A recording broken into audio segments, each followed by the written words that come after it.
ಯಾರಿಗೆಲ್ಲ ಈ green chilli chicken chops ಇಷ್ಟನೋ ಒಮ್ಮೆ ಟ್ರೈ ಮಾಡಿ ತುಂಬಾ ರುಚಿಯಾಗಿರುತ್ತೆ. ಹೇಗೆ ಮಾಡೋದು ಅಂತ ನೋಡೋಣ ಬನ್ನಿ. ಮೊದಲಿಗೆ ಗ್ಯಾಸ್ ಮೇಲೆ ಒಂದು ಬಾಣಲಿ ತಗೊಳ್ಳಿ. ಬಾಣಲಿ ತಗೊಂಡು ಇದಕ್ಕೆ 2 ಸ್ಪೂನಷ್ಟು ಮೆಣಸು, ಕಾಳು ಮೆಣಸು ಹಾಗೆ 1 ಸ್ಪೂನಷ್ಟು ಜೀರಿಗೆನ ತಗೊಂಡು ಚೆನ್ನಾಗಿ ಫ್ರೈ ಮಾಡ್ಕೊಳ್ಳಿ, ಫ್ಲೇವರ್ ಬಿಡೋ ತನಕ.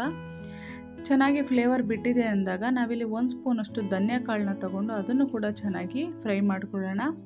ಫ್ರೈ ಆದಮೇಲೆ ಒಂದು ಬೌಲ್ಗೆ ತಗೊಂಡು ಸೈಡ್ಗೆ ಇಟ್ಕೊಂಡ್ಬಿಡೋಣ. ಹಾಗೆ ಇದಕ್ಕೆ ಅದೇ ಬಾಣಲಿಗೆ 1-2 ಸ್ಪೂನಷ್ಟು ಎಣ್ಣೆ ಹಾಗೆ 5 ಪೀಸಷ್ಟು ಶುಂಠಿ, 2 ಗೆಡ್ಡೆ ಬೆಳ್ಳುಳ್ಳಿ, 2 ಗೆಡ್ಡೆ ಈರುಳ್ಳಿ, ಒಂದು 5-6 ಹಸಿರು ಮೆಣಸಿನಕಾಯಿ, 1 ಹಿಡಿ ಪುದೀನ, 1 ಹಿಡಿ ಸಾಂಬಾರು ಸೊಪ್ಪು ಹಾಕ್ಕೊಂಡು ಚೆನ್ನಾಗಿ ಫ್ರೈ ಮಾಡ್ಕೊಳ್ಳೋಣ. ಈ ರೀತಿ ಫ್ರೈ ಮಾಡ್ಕೊಳ್ಳೋದ್ರಿಂದ ಚಿಕನ್ ಚಾಪ್ಸ್ ಕೂಡ ತುಂಬಾ ರುಚಿಯಾಗಿರುತ್ತೆ. ನಾವು ಚೆನ್ನಾಗಿ ಫ್ರೈ 1-2 ನಿಮಿಷ ಫ್ರೈ ಮಾಡ್ಕೊಳ್ಳಿ. ಈ ಮಸಾಲೆ ಎಲ್ಲ ಹಸಿ ಸ್ಮೆಲ್ ಹೋಗೋವರೆಗೂ ಫ್ರೈ ಮಾಡ್ಕೊಂಡಾದಮೇಲೆ ಈಗ ಹಸಿ ಸ್ಮೆಲ್ ಹೋಗಿದೆ. ನಾನು ಇದಕ್ಕೆ ಒಂದು ಅರ್ಧ ಬೌಲಷ್ಟು ತೆಂಗಿನ ತುರಿ ತೊಗೊತಿದ್ದೀನಿ. ತೆಂಗಿನ ತುರಿ ಹಾಕ್ಕೊಳೋದ್ರಿಂದ ಚಿಕನ್ ಚಾಪ್ಸ್ ತುಂಬಾ ಚೆನ್ನಾಗಿರುತ್ತೆ. ನಾವು ಎಕ್ಸ್ಪೆಕ್ಟೇ ಮಾಡಿರೋಕ್ಕಾಗಲ್ಲ, ಅಷ್ಟು ಚೆನ್ನಾಗಿರುತ್ತೆ. ಈಗ ಇದು ಬಿಸಿಯಾಗಿದೆ ಅಲ್ವಾ, ತಣ್ಣಗಾಗೋದಕ್ಕೆ ಸೈಡಿಗೆ ಎತ್ತಿಟ್ಕೊಂಡ್ಬಿಡೋಣ. ನಾವು ಇನ್ನೊಂದು ಬಾಣಲಿಗೆ 4 ಸ್ಪೂನ್ ಎಣ್ಣೆ, ಚಕ್ಕೆ, ಲವಂಗ ಹಾಗೆ ಅರ್ಧ ಸ್ಪೂನಷ್ಟು ಸೋಂಪು ಹಾಕ್ಕೊಂಡು ಚಿಟಪಟ ಅಂತ ಸಿಡಿದಾದ್ಮೇಲೆ 1-2 ಹಸಿರು ಮೆಣಸಿನಕಾಯಿ, 1-2 ಗೆಡ್ಡೆ ಈರುಳ್ಳಿನ ಹಾಕ್ಕೊಂಡು ಚೆನ್ನಾಗಿ ಫ್ರೈ ಮಾಡ್ಕೊಳ್ಳೋಣ. ಸ್ವಲ್ಪ ಗೋಲ್ಡನ್ ಕಲರ್ ಬರೋ ತನಕ ಫ್ರೈ ಮಾಡಿಕೊಂಡು ತೊಳೆದಿಟ್ಕೊಂಡಿರೋ 1 kg ಚಿಕನ್ನ ನಾನಿಲ್ಲಿ ಫ್ರೈ ಮಾಡ್ಕೊತಿದ್ದೀನಿ. ಇದು ಸ್ವಲ್ಪ 1-2 ನಿಮಿಷ ಫ್ರೈ ಮಾಡ್ಕೊಂಡಾದ್ಮೇಲೆ ಸ್ವಲ್ಪ ಕಲರ್ ಡಿಮ್ ಆಗುತ್ತೆ.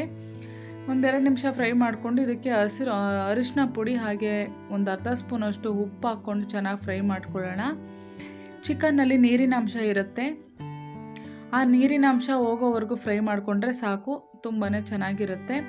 ಈಗ ನಾವು ನೀರಿನ ಅಂಶ ಹೋಗೋದಕ್ಕೆ ಬೇಯಿಸ್ಕೊಂಡು ಇಲ್ಲಿ ನಾವು ಸೈಡಲ್ಲಿ ಇಟ್ಕೊಂಡಿರೋ ಅಂತಹ ಮಸಾಲೆನ ರುಬ್ಕೊಂಡ್ಬಿಡೋಣ. ಫಸ್ಟು ನಾನು ಇಲ್ಲಿ ಫ್ರೈ ಮಾಡ್ಕೊಂಡಿರೋ ಮೆಣಸು, ಜೀರಿಗೆ, ಧನಿಯಾ ಕಾಳನ್ನ ತಳಕ್ಕೆ ಹಾಕ್ಕೊತಿದ್ದೀನಿ, ಏಕೆಂದರೆ ಸಾಫ್ಟಾಗಿ ಪೌಡ್ರ್ ಆಗಬೇಕು ಅಂತ. ಆಮೇಲೆ ನಾನು ಆ ಎಣ್ಣೆಯಲ್ಲಿ ಫ್ರೈ ಮಾಡ್ಕೊಂಡಿರೋ ಮಸಾಲೆನ ಹಾಕ್ಕೊಂಡು ಸಣ್ಣದಾಗಿ ರುಬ್ಬಿಡ್ಕೊಂಡಿದ್ದೀನಿ. ಅಷ್ಟರಲ್ಲಿ ಚಿಕನ್ ನೋಡ್ತಿರ್ಬೋದು, ನೀರು ತುಂಬಾ ಚೆನ್ನಾಗಿ ಬಿಡ್ಕೊಂಡಿದೆ. ನಾವು ಏನು ಎಣ್ಣೆ ಹಾಕಿದ್ವೋ ಅದು ಮಾತ್ರ ಇದೆ, ನೀರಿನ ಅಂಶ ಎಲ್ಲ ಹೀರ್ಕೊಂಡ್ಬಿಟ್ಟಿದೆ. ನಾವು ಇದಕ್ಕೆ ಈಗ ಪೇಸ್ಟ್ ಮಾಡಿ ಇಟ್ಕೊಂಡಿರೋ ಅಂತಹ ಮಸಾಲೆನ ಹಾಕ್ಕೊಳ್ಳೋಣ. ಫಸ್ಟೇ ನೀರು ಹಾಕ್ಕೊಳೋದು ಬೇಡ, ಇದೆಲ್ಲ ಚಿಕನ್ಗೆ ಚೆನ್ನಾಗಿ ಅಂಟ್ಕೋಬೇಕು. ಅಲ್ಲಿವರೆಗೂ 1-2 ರೌಂಡಿಂಗೆ ಫ್ರೈ ಮಾಡಾದಮೇಲೆ ನಾವು ಒಂದು ಅರ್ಧ ಗ್ಲಾಸಷ್ಟು ಅದಕ್ಕೆ ಈಗ ಜಾರ್ಗೆ ಒಂದು ಅರ್ಧ ಗ್ಲಾಸಷ್ಟು ನೀರು ಹಾಕ್ಕೊಂಡು ಅದೇ ನೀರು ಹಾಕ್ಕೊಳ್ಳೋಣ. ಈಗ ನಾವೇನು ಗ್ರೀನ್ ಕಲರ್ ಕಾಣ್ತಿದೆಯೋ ಇದು ಸ್ವಲ್ಪ ಕಲರ್ ಡಿಮ್ ಆಗೋವರೆಗೂ ಚೆನ್ನಾಗಿ ಫ್ರೈ ಮಾಡ್ಕೋಬೇಕು. ಒಂದು 5 ನಿಮಿಷ ಫ್ರೈ ಮಾಡಿಕೊಂಡ್ರೆ ಸಾಕು, ಈ ರೀತಿ ಕಲರ್ ಆಗುತ್ತೆ. ಈಗ ಫೈನಲಾಗಿ 90% ಬೆಂದಿದೆ.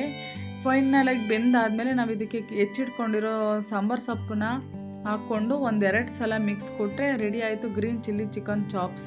ಒಮ್ಮೆ ಟ್ರೈ ಮಾಡಿ, ಚಪಾತಿ ಪರೋಟಕ್ಕೆ ತುಂಬಾ ಚೆನ್ನಾಗಿರುತ್ತೆ.